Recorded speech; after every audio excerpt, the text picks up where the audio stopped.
నమస్తే రమ్మగారు. నమస్తే జయ. రమ్మగారు, పిల్లలకి వాళ్ళు ఏది అడిగితే అది ఇచ్చేస్తూ ఉంటాం.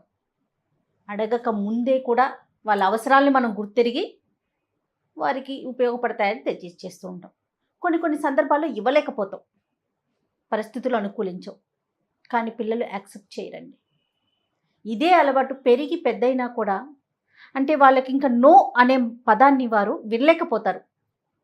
దానికి సంబంధించి రియాక్షన్స్ రకరకాలుగా ఇప్పుడు మనం చూస్తున్నాం కదా. ఇది పిల్లలకి చిన్నప్పటి నుంచి ఎలా అలవాటు చేయాలండి? నో అనే కాన్సెప్ట్ని కూడా అలవాటు చేయాలి కదా. ఎలా?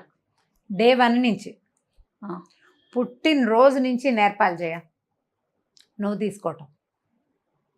పిల్లాడు ఏడుస్తాడే, తండ్రి పిల్లాడు ఊబులో నుంచి వెచ్చగా ఉంటుంది, లోపలికి బయటకు రాగానే చలేసిస్తుంది, ఏడ్చేస్తాడు విపరీతంగా. టచ్ కావాలనిపిస్తుంది, ఎత్తుకుంటాం.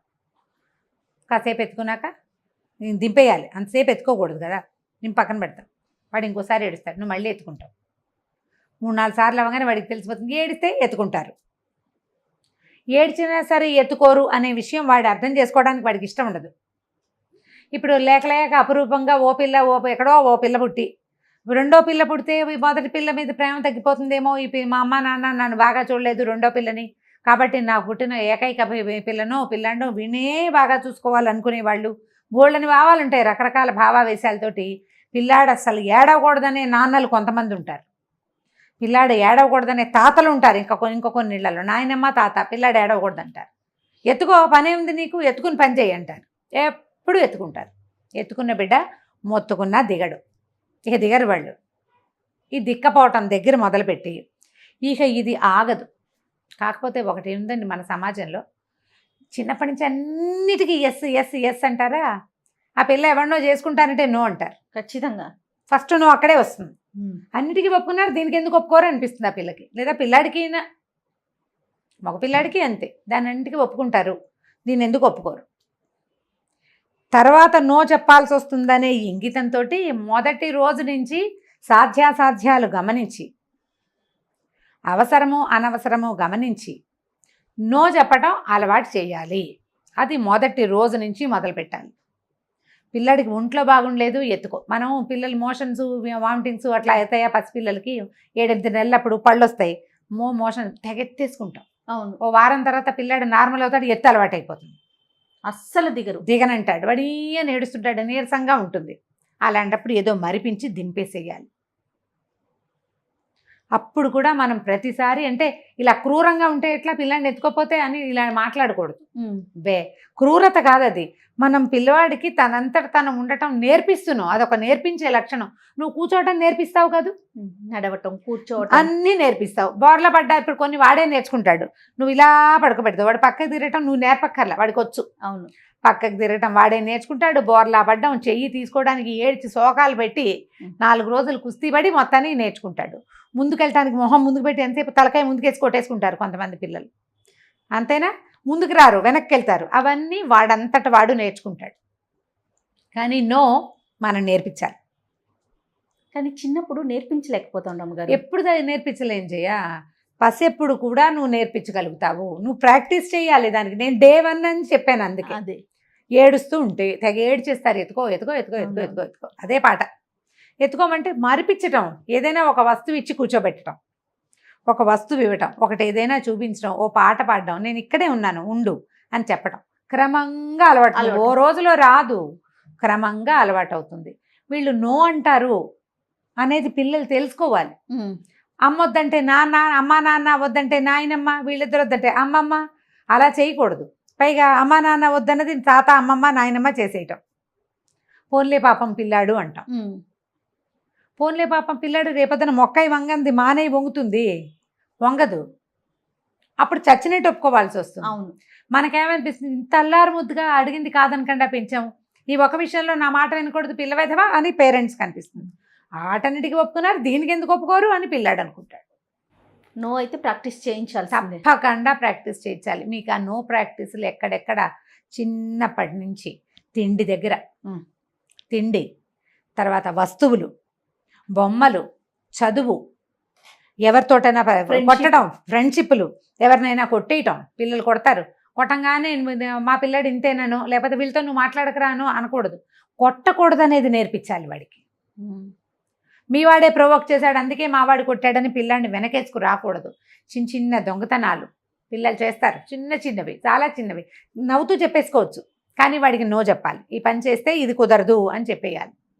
నువ్వు ప్రతిదానికి వాడికి లంచాలు అవి అలవాటు చేయకూడదు. చిన్న లంచం పెట్టచ్చు, మార్కులు తెచ్చుకో, బాగా మంచి మార్కులు వస్తే మన అమ్మమ్మ గారింటికి వెళ్తాం, అయితే ఏదో ట్రిప్ వెళ్దాం, అలాంటివి చేయొచ్చు. హెల్దీ చిన్నవి వస్తువులకు సంబంధించి ఎక్కువగా అడుగుతుంటారు.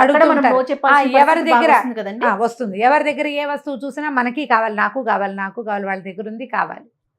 4 వస్తువుల్లో ఒకటో రెండో కొనిపెట్టాలి. అది మనకి శక్తికి మించింది అయితే కొనద్దు ఎట్టి పరిస్థితుల్లో.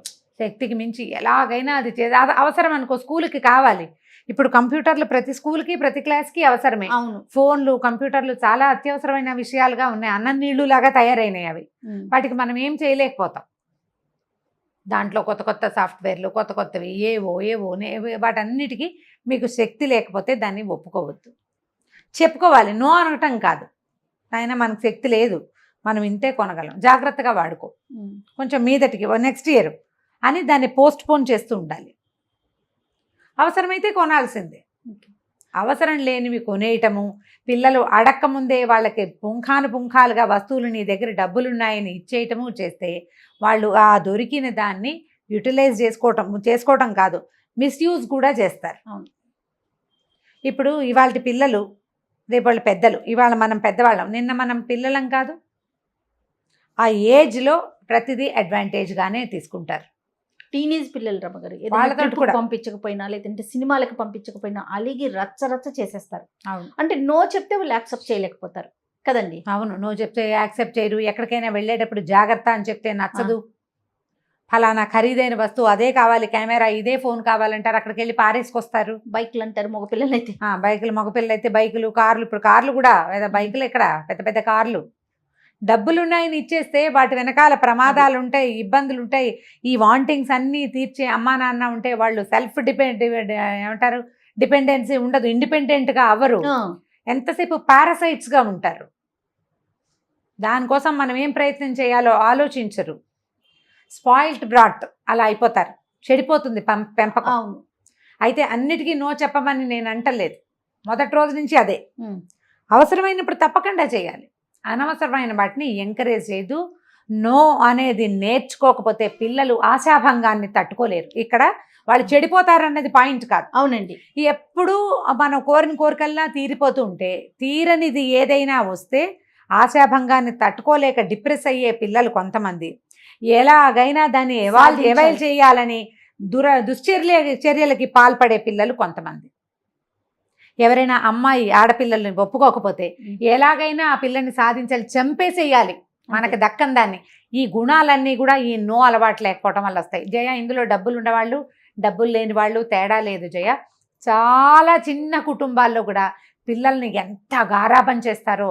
తండ్రి ఏదో ఒక చిన్న డ్రైవరు, తల్లి ఏదో చిన్న పని చేసుకుంటుంది, పట్టుమని 20-25,000 జీతాలు రావు వాళ్ళకి.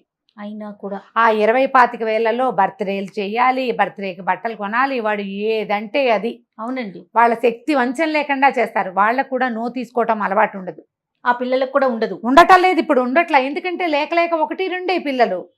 కుటుంబాల్లో పిల్లలు తక్కువ, పెద్దవాళ్ళు ఎక్కువ. ఆ ఉన్న పిల్లాడు వాడి కాదు రమ్మగారు. ఎలా ఆలోచిస్తున్నారంటే, మేము ఎంజాయ్ చేయలేకపోయాం, మా పిల్లలైనా ఎంజాయ్ చేయాలి కదా, వాళ్ళకి నో అనేది తెలియకూడదు, కష్టం తెలియకూడదు. అదే నో తెలియకూడదు. ఆ నో తెలియకూడదు అన్న ఉద్దేశంతో వాడు ఏదైనా మాట్లాడితే, పిచ్చి మాటలు మాట్లాడితే కేకలేయరు.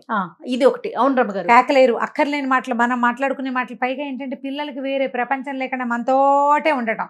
మన జీవితానికి వాడు ఒకడే, వాడు మనతోటే ఉంటాడు. మనం ఏ పిచ్చివాగుడు వాగితే వాళ్ళు అవి నేర్చుకుంటారు. నీకు ఏ హ్యాబిట్స్ ఉంటే నీ పిల్లాడు అదే చేస్తాడు. అవును, అవన్నీ కూడా సమస్యలే చేయ. ఇప్పుడు 10 మంది పిల్లల్ని కనమని అనలేని పరిస్థితి. అది ఎప్పుడో పోయింది ఆ రోజు, అది ఇప్పుడు లేదు. అవును, మనకున్న ఒక్క పిల్లాడిని గుడ్ సిటిజన్గా చేయండి. వాడి జీవితాన్ని వాడు భరించేలాగా, వాడి ఆశాభంగం కలిగితే ఎక్కడైనా దాన్ని హ్యాండిల్ చేసుకునేలాగా పెంచాలి. ఇప్పుడు 10 ఏళ్ల పిల్లాడు, వాడికి ఏదో చాలా చక్కటి సాఫ్ట్వేర్ ఉన్న ఏదో ఒక విషయం కావాలి, మీరు అది మన వల్ల కాదు, అది చిన్నపిల్లలది కాదు, చిన్నపిల్లలు చేయకూడదు అది అని ఒప్పించేశారు. వాడు 18 ఏళ్ళ వాడయ్యాక ఓ పిల్లని ఎవరినో ప్రేమిస్తాడు, ఆ అమ్మాయి నో అంటుంది, వీడు హ్యాండిల్ చేయగలుగుతాడు. ఇది అలవాటు ఉంది వాడికి. మీరు ప్రతి ఏజ్లోనూ కొన్నే మనం చేయగలుగుతాము, కొన్ని చేయలేము, చేయకూడదు అనేది ముందు నుంచి నేర్పిస్తేనే ఎలాగైనా ఈ మనిషిని అవతల వాళ్ళని అవైల్ చేయాలి, ఎవరి దగ్గరైనా కొట్టేసైనా డబ్బులు మనకు కావాల్సింది కొనుక్కోవాలి అనే ధోరణిని రానివ్వకూడదు. అవునండి. చేసి తీరాల్సిందే అనే పద్ధతిని ఒప్పుకో. చిన్నప్పటి నుంచి అంతే, మా వాడు ఎవరి కింద పని చేయటం వాడికి ఇష్టం ఉండదు లాంటి మాటలు వింటుంటాం. ఎవరి కిందైనా పని చేస్తే కదా ఇష్టం ఉంటుందో లేదో తెలిసేందుకు. వాడు ఏది అడిగితే అది. వాడు ప్రతివాడు కింగ్ అవుతాడా? కింగులుగా పుడతామా? ఎవరివైనా కింగులుగా పుట్టాం, మనుషులుగా పుడతాం.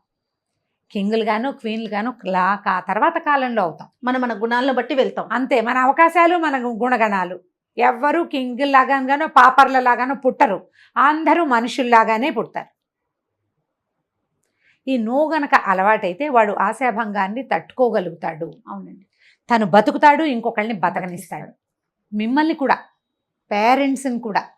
ఈ నో తీసుకోవటం అలవాటు లేని పిల్లలు వయసు పెరిగే కొందికి వాళ్ళు ఎవరిలాగానో వీళ్ళెవరిలాగానో అని ఆస్తులు పాడు చేసేవాళ్ళు, అమ్మా నాన్నల్ని కాల్చుకు తినేసేవాళ్ళు, నానా ఇబ్బందులకి గురి చేసేవాళ్ళు. సోషలైజ్ అవ్వలేకపోతారు రమ్మగారు. ఆఫీసులో చేసుకోలేకపోతారు. పక్క వాళ్ళు ఏదన్నా కాదనగానే వీళ్ళకి ఒళ్ళు మండిపోతుంటుంది, కోపం వచ్చేస్తుంది, ఆఫీసులో అసహనాన్ని ప్రదర్శిస్తారు. ఇంకోటి దీంతో పాటు వీళ్ళకి ఇలా నో తీసుకునే అలవాటు లేని వాళ్ళకి చాలా తొందరగా బీపీలు, షుగర్లు వస్తాయి, హెల్త్ ఇష్యూస్ వస్తాయి. ఎందుకంటే వాళ్ళు తట్టుకోలేకపోతారు దాన్ని. స్ట్రెస్ మేనేజ్మెంట్ రాదు వాళ్ళకి, అది తట్టుకోవడం చేత కాదు. అది చిన్నప్పటి నుంచి నేర్పించాలి. ఒకవేళ ఇప్పటిదాకా మీ పిల్లలు పెద్దవాళ్ళు అయిపోయి ఉంటే దాన్ని మనం ఎక్కించుకుని కొన్నిటికైనా సరే ఇలా అయితే నాకు కుదరదు, నేను చేయను, నేను ఇంతే చేయగలను అనే విషయాన్ని తెలియజేయాలి ఖరాఖండిగా. ఎందుకంటే ఇప్పుడు మనం ప్రస్తుత సమాజంలో 30స్లోనే పిల్లలకి సమస్యలు వచ్చేస్తున్నాయి, ఆరోగ్య సమస్యలు, హెల్త్ ఇష్యూస్ వస్తున్నాయి. తర్వాత 20s, టీన్స్లోనే పిల్లలు దుశ్చర్యలకి ఎక్కువగా పాల్పడుతున్నారు, దుర్మార్గులుగా ఉంటున్నారు ఇప్పుడు పిల్లలు. ఎందుకంటే వాడు ఎలాగైనా చేసేయాలనే ధోరణి అది చిన్నతనం నుంచి డెవలప్ అయ్యి వస్తుంది. మొదట్లో కట్ చేయకపోవటం వల్లే వస్తుంది. ఆ కట్ చేసి ప్రపంచంతో అమికబుల్గా వాడు ఉండేలాగా చేయాలి మనం. చేయకపోతే వాడు గుడ్ సిటిజన్ కాదు. వాడు గుడ్ సిటిజన్ కాకపోయినా దేశానికి నష్టం లేదు. వాడు బతికి ఉండాలిగా ముందు. మన పిల్లాడు వాడు బతికి ఉండాలి కదా. అంతే కదా. వాడు హాయిగా ఉండాలి, వాడు పీస్ఫుల్గా ఉండాలి. వాడి వల్ల వాడు ఇబ్బంది పడకూడదు, నువ్వు ఇబ్బంది పెట్టకూడదు, పేరెంట్స్ ఇబ్బంది పడకూడదు అంటే సరైన ప్రవర్తన ఉండాలి. పిల్లల ప్రవర్తనలని ముందు నుంచి జాగ్రత్త పరచుకోవాలి. నో అనేది డే 1 నుంచి ప్రాక్టీస్ చేయించండి. నాకు అనిపిస్తుంది ఎస్ అనేది ఎలాగో నో కూడా అలాగే అలవాటు చేయాలి. రైట్ రామ్ గారు, థ్యాంక్ యూ. నమస్తే అండి. నమస్తే జయ. ఇక ఈ వీడియో కనుక మీకు నచ్చినట్లయితే లైక్ చేయండి, షేర్ చేయండి. మరిన్ని ఇంట్రెస్టింగ్ వీడియోస్ కోసం మా ఛానల్ని సబ్స్క్రైబ్ చేసుకోండి.